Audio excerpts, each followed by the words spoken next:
વિદ્યાર્થી મિત્રો, FY BCom semester 1માં financial એકાઉન્ટમાં આપણે પ્રમાણસરની ફાળવણીનો દાખલો જે ગયા લેક્ચરમાં રાજપૂત લિમિટેડ વાળો જે દાખલો લીધો હતો એની 7 નોંધો કરેલી હતી. 8મી નોંધ આપણે આવ્યા હતા. તો અહીંથી આગળ વધીએ છીએ. શેર છેલ્લા હપ્તાના નાણાં મંગાવ્યા ત્યાં સુધીની 7 નોંધો આપણે કરેલી હતી. હવે 8મી નોંધ શેની આવે? તો કે છેલ્લા હપ્તાના નાણાં મળ્યા એની. નોંધ શું આવે? તો કે બેંક ખાતે ઉધાર તે શેર છેલ્લા હપ્તા ખાતે. હવે મંગાવ્યા તા છેલ્લા હપ્તાના કેટલા? તો કે 1000 શેર પર શેર દીઠ ₹2 લેખે 2000 રૂપિયા મંગાવ્યા હતા. તો હવે આપણે આ છેલ્લા હપ્તાના નાણાં મળ્યા એની ગણતરી કેવી રીતે થાય એ જુઓ. 2000 મંગાવ્યા હતા, જેમાંથી રાજ નામનો એક શેર હોલ્ડર છે જે તો પહેલા હપ્તાની રકમ પણ ભરી શક્યો નથી. એટલે પહેલો હપ્તો જે નથી ભરી શક્યો, 100 શેર ધરાવતો હતો, એ છેલ્લો હપ્તો પણ નહીં ભરી શક્યો હોય. એટલે રાજના 100 શેર પર એ છેલ્લા હપ્તાના નાણાં પણ ભરી શક્યો નહીં હોય. એટલે 100 શેર પર છેલ્લો હપ્તો પણ શેર દીઠ ₹2 છે. તો 100 શેર પર રાજના ₹2 લેખે 200 રૂપિયા નહીં મળ્યા હોય, જે પહેલા હપ્તામાં પણ નહોતા મળ્યા.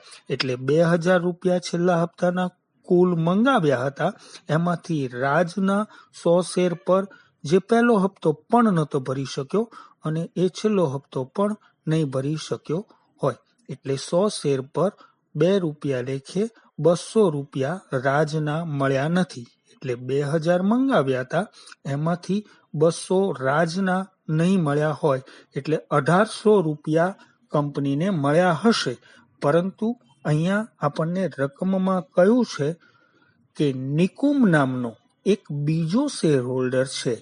નિકુમ કે જેણે 150 શેર માટે અરજી કરી હતી, તે પણ છેલ્લા હપ્તાની રકમ ભરી શક્યો નહીં.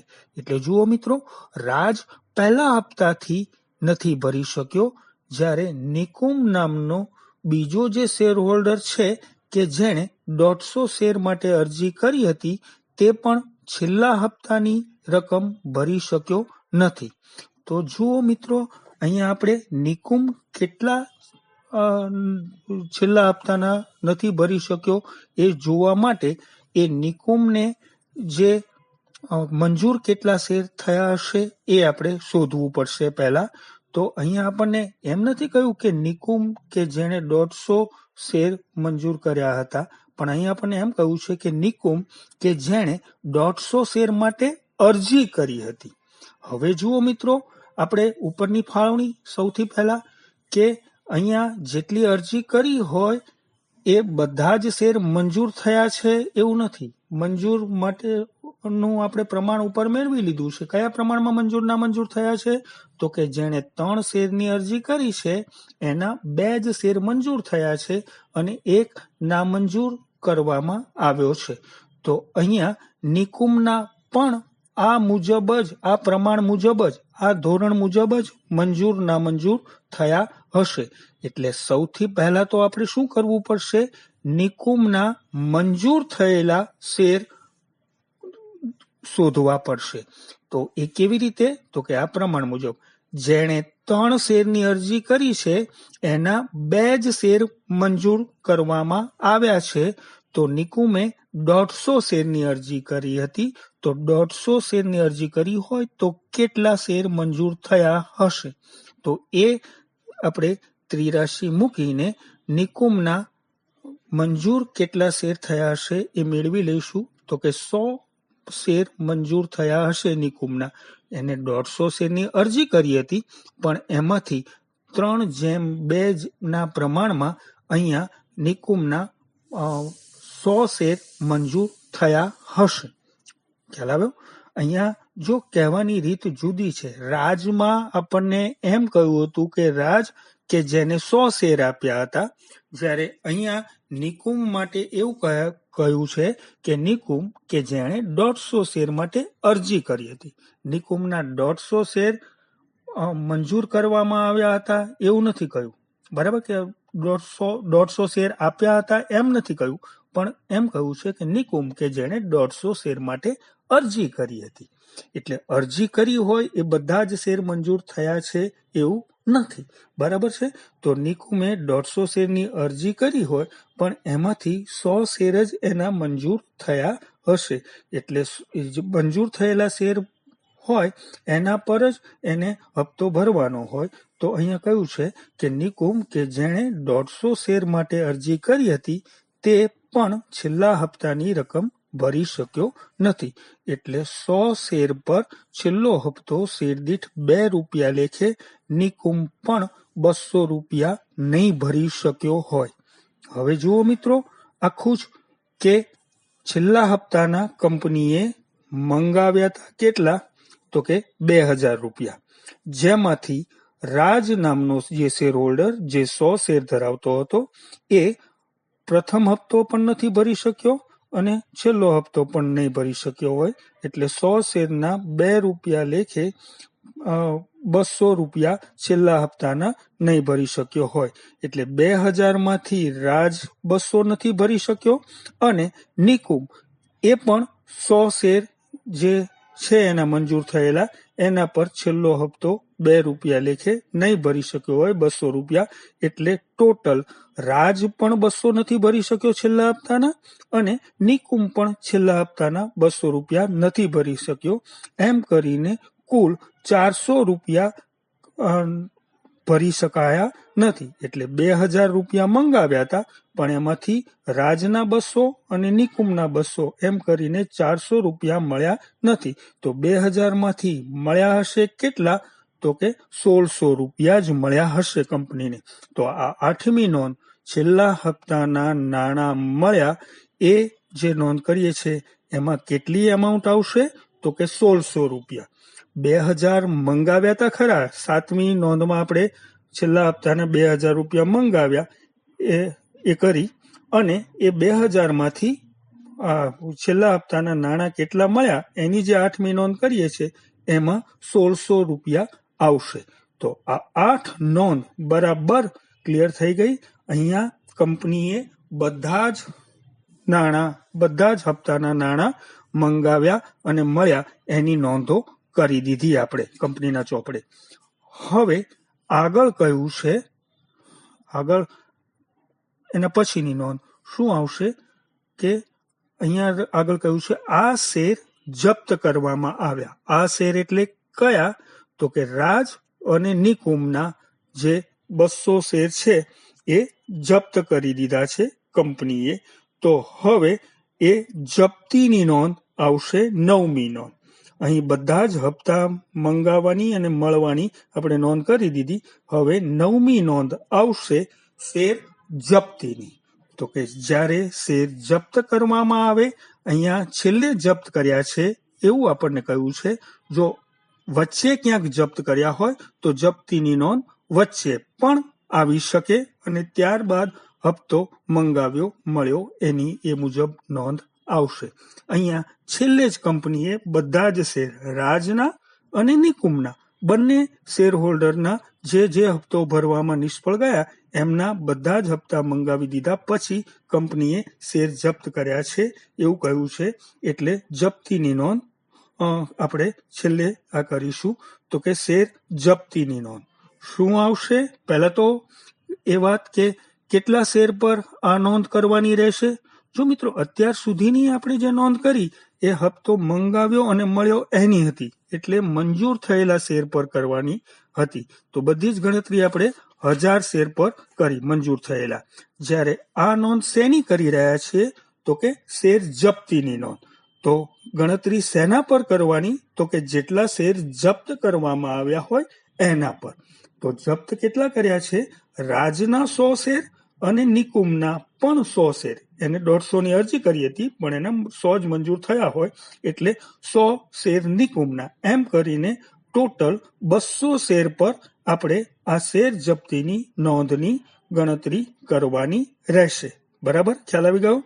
હવે અગાઉ જે મેં બરાબર તમને સમજાવી દીધેલું છે કે શેર જપ્તીની બ્લેન્ક નોંધ એમાઉન્ટ વગરની શું આવે?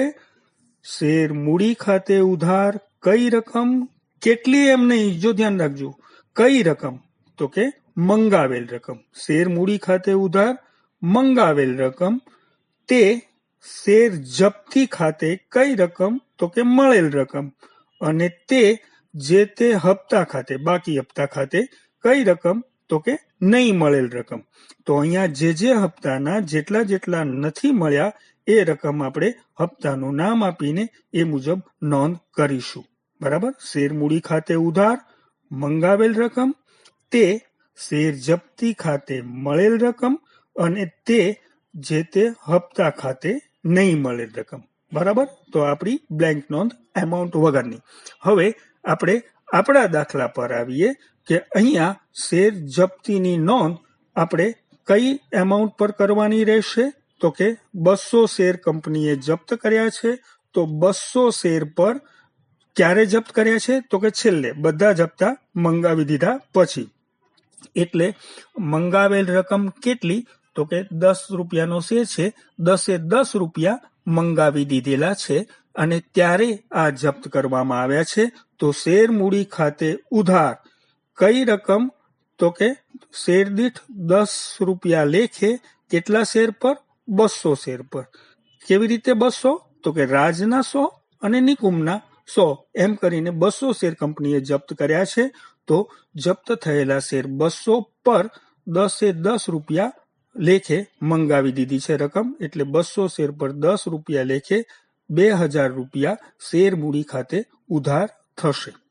એ જ રીતે તે શેર પ્રથમ હપ્તા ખાતે કઈ રકમ તો કે પ્રથમ હપ્તો જે 200 શેર જપ્ત કર્યા છે કંપનીએ એમાંથી રાજ નામનો જે શેર હોલ્ડર છે એ પ્રથમ હપ્તો નથી ભરી શક્યો.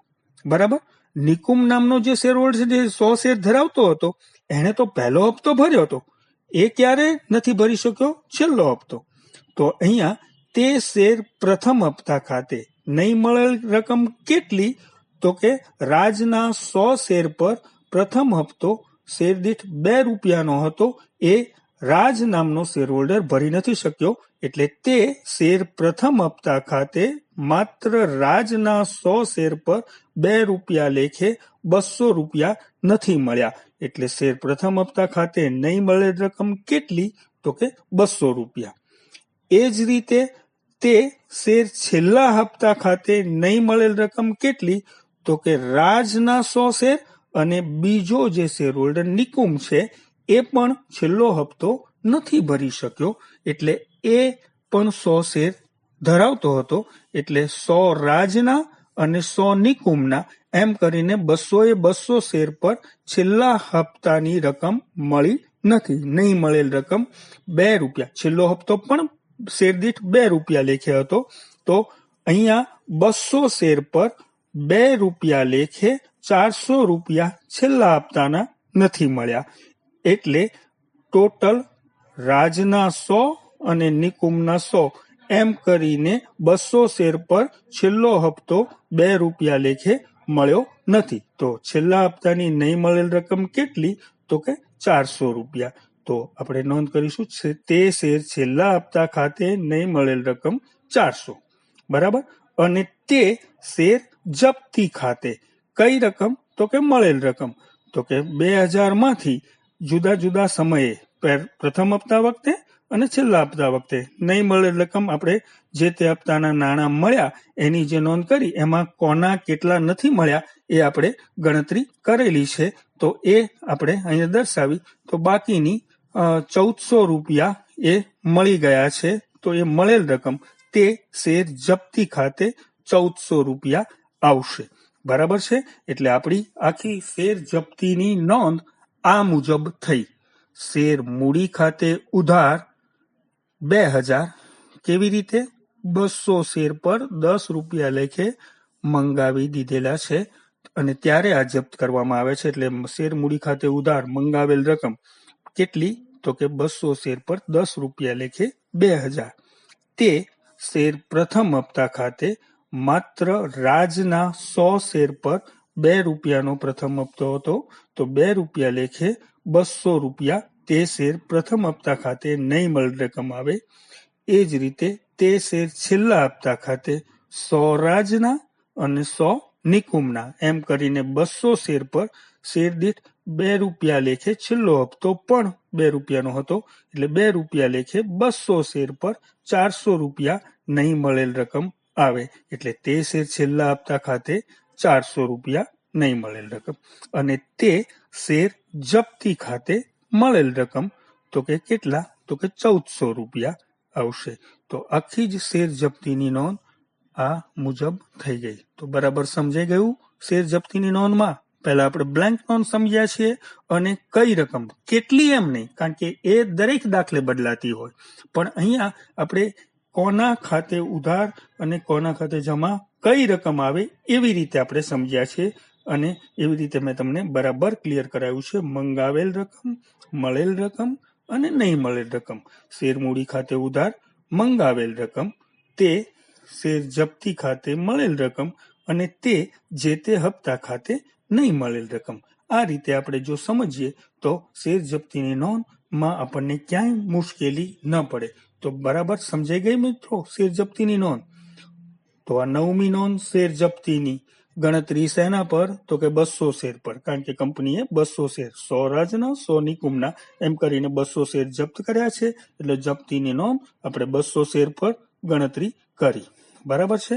હવે આગળ કયું છે એના પછીની નોંધ આપણે શેની કરીશું, તો કે આ જપ્ત થયેલા જે શેર છે રાજના અને નિકુમના 200 શેર, એને શેર દીઠ ₹7ના ભાવે ફરી બહાર પાડ્યા, આવું કહ્યું છે આપણને.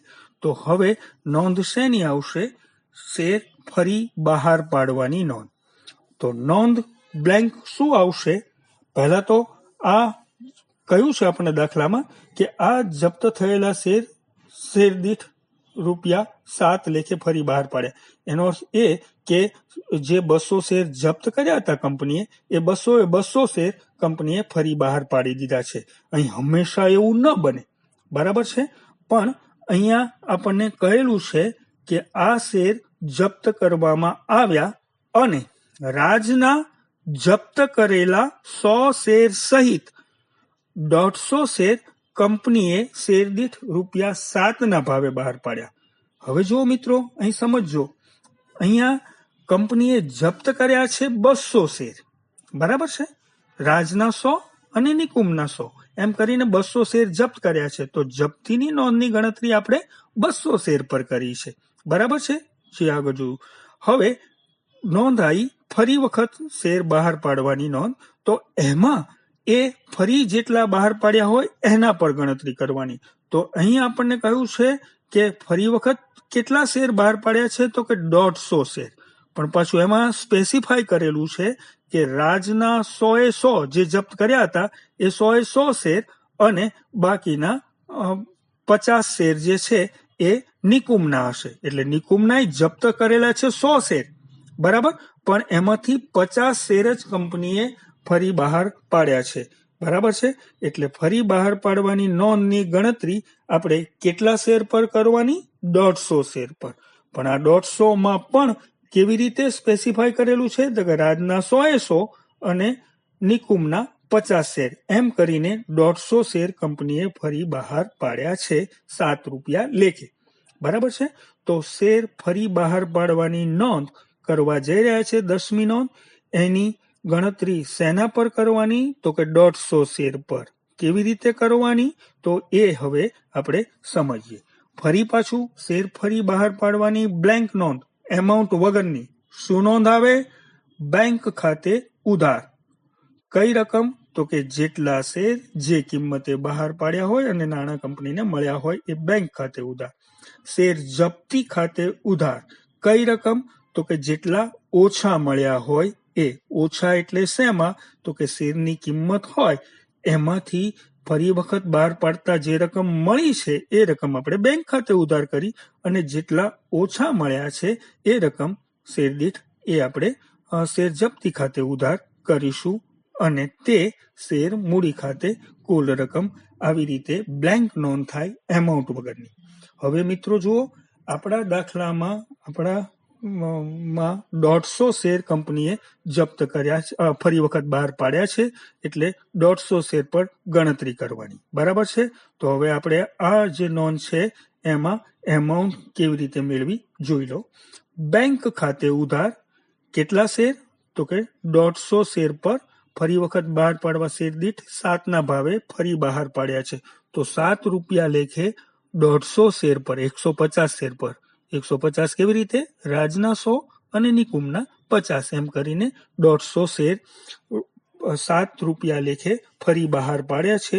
તો બેંક ખાતે ઉધાર 150 ગુણ્યા 7 રૂપિયા લેખે 1050 રૂપિયા બેંક ખાતે ઉધાર થશે. એ જ રીતે શેર જપ્તી ખાતે ઉધાર કઈ રકમ? તો કે જેટલા ઓછા મળ્યા છે. શેર કેટલાનો હતો? 10 રૂપિયાનો. એમાંથી ફરી બહાર પાડ્યા ત્યારે 7 રૂપિયા તો કંપનીને મળી ગયા છે. તો શેર દીઠ કેટલા રૂપિયા ઓછા મળ્યા કહેવાય? તો કે 3 રૂપિયા. 10 રૂપિયાનો શેર હતો, એમાંથી 7 રૂપિયા ફરી બહાર પાડતા કંપનીને મળી ગયા છે, જે આપણે બેંક ખાતે ઉધાર કર્યા. જ્યારે શેર દીઠ રૂપિયા 3 ઓછા મળ્યા છે, એ શેર જપ્તી ખાતે ઉધાર કરીશું. કેટલા શેર પર? તો કે 150 શેર પર 3 રૂપિયા લેખે 450 રૂપિયા શેર જપ્તી ખાતે ઉધાર કરીશું અને તે શેર મૂડી ખાતે 150 શેર પર 10 રૂપિયા લેખે 1500 રૂપિયા આવી નોંધ થશે. એટલે શેર ફરી બહાર પાડવાની નોંધ કેટલા શેર પર? 150 શેર પર. કારણ કે 150 શેર કંપનીએ ફરી બહાર પાડ્યા છે 7 રૂપિયાની કિંમતે. તો એની નોંધ આપણે આખી શું થઈ? બેંક ખાતે ઉધાર 1050 રૂપિયા, શેર જપ્તી ખાતે ઉધાર 450 રૂપિયા અને તે શેર મૂડી ખાતે 1500 રૂપિયા આવી નોંધ થઈ. બરાબર છે. તો ફરી વખત બહાર પાડવાની નોંધ પણ બરાબર ક્લિયર થઈ ગઈ. જો મિત્રો અહીં ધ્યાન રાખજો, શેર જપ્તીની નોંધ આપણે 200 શેર પર ગણતરી કરી અને ફરી વખત બહાર પાડવાની નોંધ આપણે 150 શેર પર ગણતરી કરી. કારણ કે આપણને દાખલામાં કહેલું છે કે કંપનીએ જપ્ત 200 શેર કર્યા છે, 100 રાજના 100 નિકુંભના, અને એમાંથી ફરી વખત જે શેર બહાર પાડ્યા છે 150 શેર બહાર પાડ્યા છે, જેમાં રાજના 100 અને નિકુંભના 50 શેર બહાર પાડ્યા છે. તો એ આપણે એ મુજબ ગણતરી કરી અને 150 શેર પર ફરી વખત બહાર પાડવાની ગણતરી કરી અને એ આપણે નોંધમાં એમાઉન્ટ બરાબર દર્શાવી. ક્લિયર થઈ ગયું. અને હવે છેલ્લી નોંધ શેની?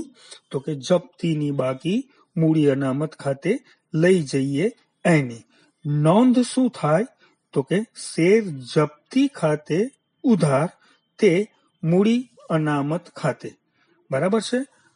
એમાઉન્ટ કેટલી? હવે જુઓ મિત્રો, એમાઉન્ટ મેળવવા માટે આપણે સીધું જ એવું કરતા હતા. શેર જપ્તીની નોંધમાં શેર જપ્તી ખાતે જે રકમ જમા થઈ છે અને ફરી વખત બહાર પાડવાની નોંધમાં શેર જપ્તી ખાતે જે રકમ ઉધાર થઈ છે એનો ડિફરન્સ આપણે મૂડી અનામત ખાતે લઈ જતા હતા. પણ અહીંયા એવું નહીં કરી શકાય. કેમ? કારણ કે જપ્તીની નોંધમાં શેર જપ્તી ખાતે જે જમા કરેલા છે 1400 રૂપિયા, જુઓ 9મી નોંધ. બરાબર.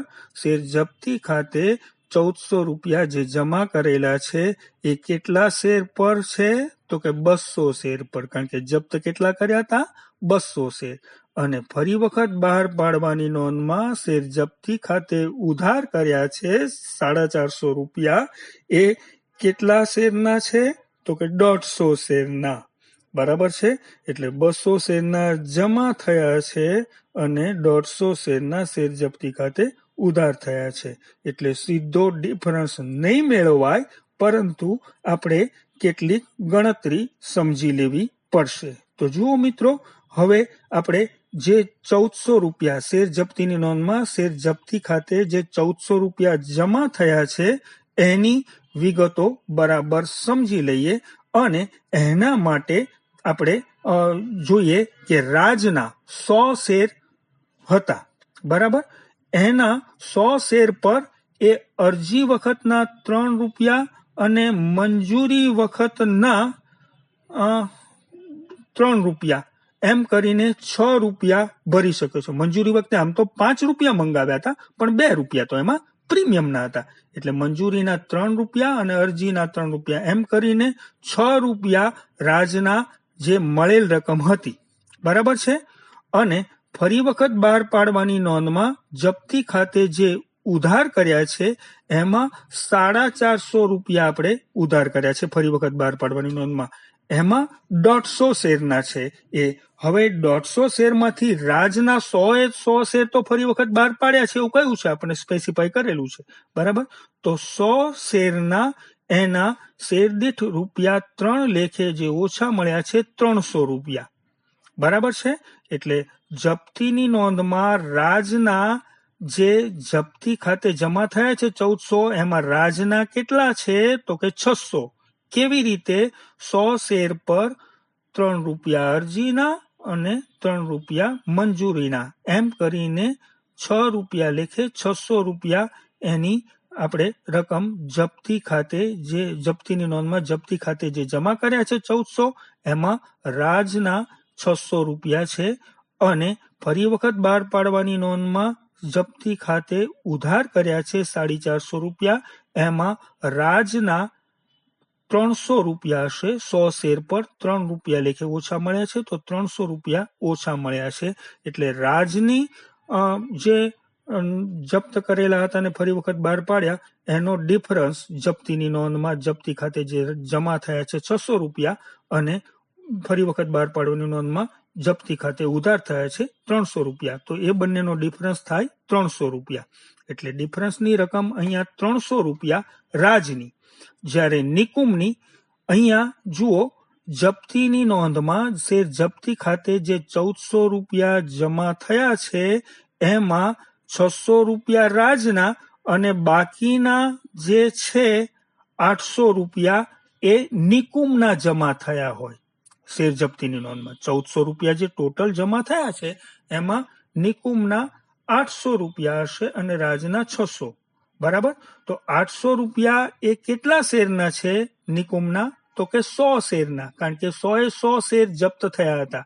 એટલે જે 800 રૂપિયા જમા થયા હોય જપ્તીની નોંધમાં શેર જપ્તી ખાતે એ નિકુમના 100 શેરના છે. તો અહીંયા ફરી વખત બહાર પાડ્યા છે એ તો કેટલા છે? નિકુમના 50 શેર છે. તો 50 શેરના એના નિકુમના 8 રૂપિયા લેખે. કેવી રીતે 8 રૂપિયા? તો કે 3 રૂપિયા અરજી સાથે એ નિકુમે ભરી દીધા હતા, મંજૂરી સાથે બીજા 3 હતા એ પણ ભરી દીધા હતા, પ્રથમ હપ્તાના 2 રૂપિયા હતા એ પણ ભરી દીધા હતા, માત્ર છેલ્લા હપ્તાના 2 રૂપિયા હતા એ નિકુમ ભરી શક્યો નથી. એટલે નિકુમના 50 શેર પર 3 રૂપિયા અરજીના, 3 રૂપિયા મંજૂરીના અને 2 રૂપિયા પ્રથમ હપ્તાના એમ કરીને ટોટલ શેર દીઠ 8 રૂપિયા મળ્યા છે.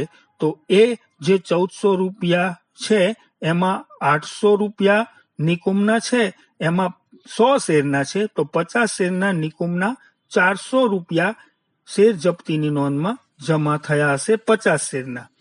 એવી જ રીતે ફરી વખત બહાર પાડવાની નોંધમાં શેર જપ્તી ખાતે જે ઉધાર રકમ થઈ છે 3 રૂપિયા જે ઓછા મળ્યા છે એ રકમ, તો 50 શેરના 3 રૂપિયા લેખે નિકુમના 50 શેરના 3 રૂપિયા લેખે 150 રૂપિયા એ ઓછા મળ્યા છે કંપનીને એ નિકુમના. એમ કરીને જો ડિફરન્સની રકમ જોઈએ તો નિકુમના શેર જપ્તીની નોંધમાં જપ્તી ખાતે 50 શેરના જમા થયા છે 400 રૂપિયા, જ્યારે નિકુમના જ 50 શેરના ફરી વખત બહાર પાડવાની નોંધમાં શેર જપ્તી ખાતે ઉધાર થયા છે 150 રૂપિયા. એટલે 400 અને 150 વચ્ચેનો ડિફરન્સ 250 રૂપિયા થાય.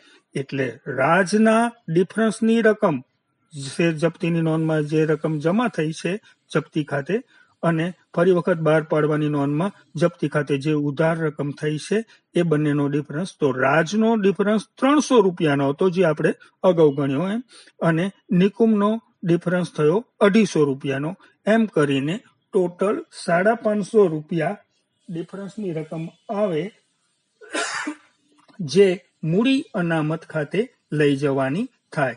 તો નોંધ થઈ શેર જપ્તી ખાતે ઉધાર 550, 550 અને તે મૂડી અનામત ખાતે 550. 550 કેવી રીતે ગણ્યા? રાજના 300 ડિફરન્સની રકમ અને નિકુમના 250 રૂપિયા ડિફરન્સની રકમ, એમ કરીને ટોટલ 550 રૂપિયા. જો મિત્રો અહીંયા આપણને સ્પેસિફાય કરેલું હતું રાજના 100 અને નિકુમના 50, એવી રીતે ફરી બહાર પાડ્યા છે.